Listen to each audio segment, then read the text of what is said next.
My name is Patricia Little. I'm the Miller Township trustee. And my township ends where the Miller Township line ends, so my residents aren't directly impacted by the Harrison TIF, but I'm here because it does affect the community, and I understand these gentlemen are appointed. I think one of the things I did not say this morning is that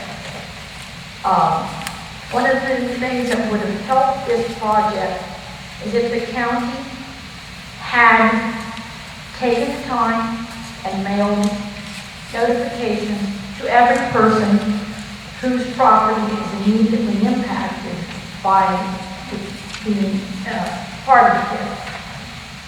That would have gone over much better for the community. Also, it would have been better if the unit of government, which in this case of this TIF is Harrison Township, if they had been notified earlier, because they have an interest, their notification came late to them,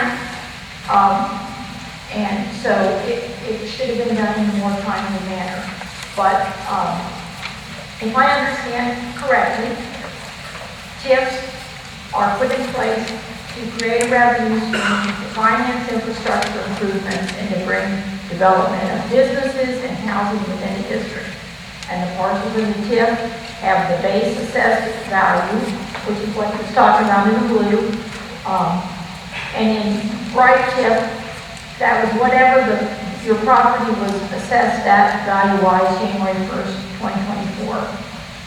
And then what happens afterwards is that the property is inside a TIF, the value of the property continues to increase and the assessed evaluation continues to increase, but and you continue to pay taxes on the new value, but the local units of government only receive a portion based on the baseline.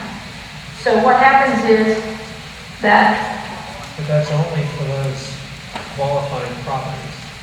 He continues to collect the increases on all the homes, but not off the commercial or industrial properties that were identified as newly built in the TIF. Okay.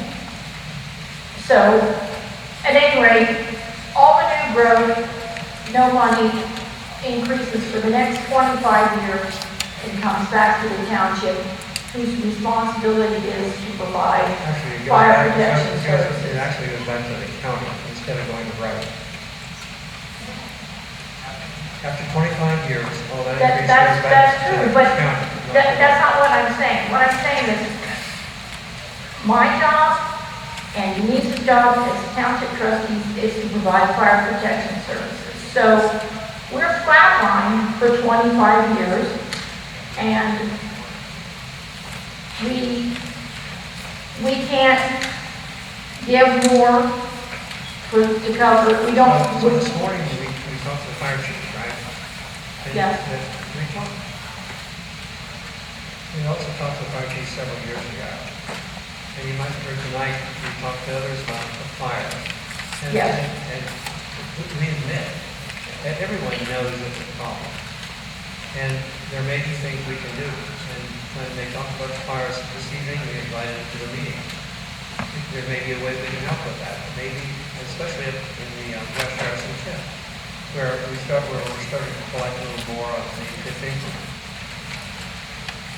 Yes. Okay. That's great. I wanted to be here so that you all know, because I've seen that the state legislature has said TIFs can allocate money for fire, and so it needs to be done. I'm here to put you on notice that if you're getting money, this new development is expecting that they're going to receive services for fire protection. And we're not urging new development. New development is happening without us. So do you encompass Miller North Fire Department? Is that Miller? I mean, is that where you're at? I have to have contracts with both Miller, York, and Miller and Bright Fire EMS for my residents. So I take care of both of those. And when the money goes into TIF districts and it doesn't come back to the townships for fire, the unintended consequence of that is that the taxes for everybody outside of those TIF areas have to go up. I have to ask for more, the other trustees have to ask for more from the residents outside of the TIF districts to meet the needs that we have for fire and EMS, which are inadequate at this point at any rate. And I also have a problem with this because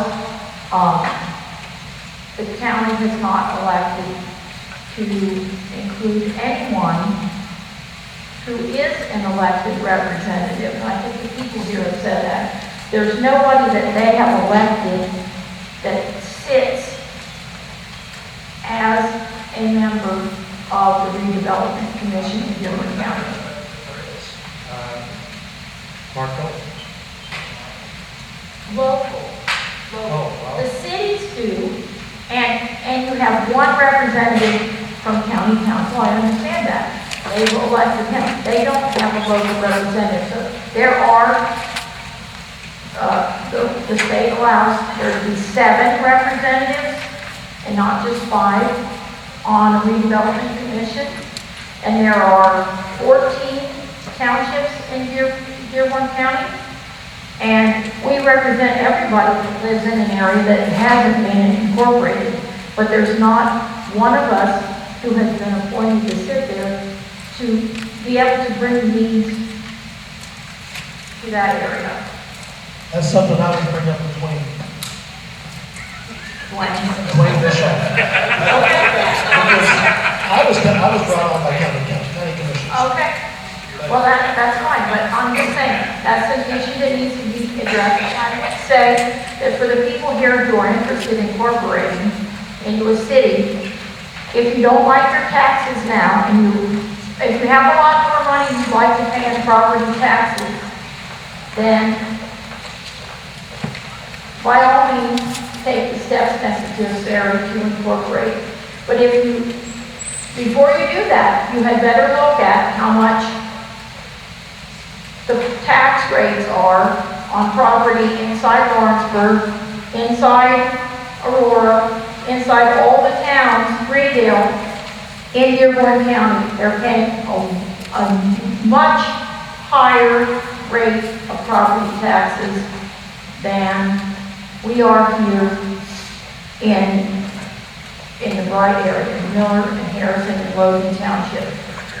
And you might have a little say, but you're all welcome at my house if you live in Miller Township. And there's nobody that's elected in Dearborn County that don't know who I am and won't hear from me. So if you have an issue, I'm happy to take it to them. And I think I give my 2 cents.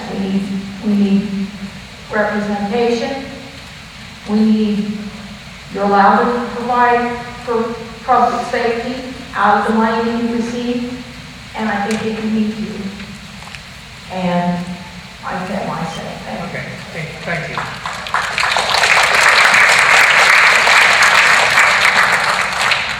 Bob West?